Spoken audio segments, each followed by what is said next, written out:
Versus elephant. अभी देखो कुत्ते को हाथी क्या करता है। ये देखो पकड़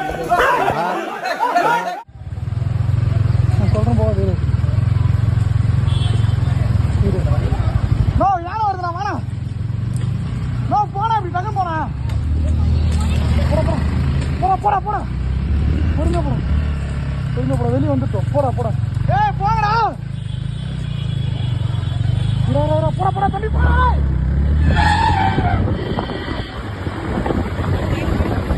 நீ முழுக்க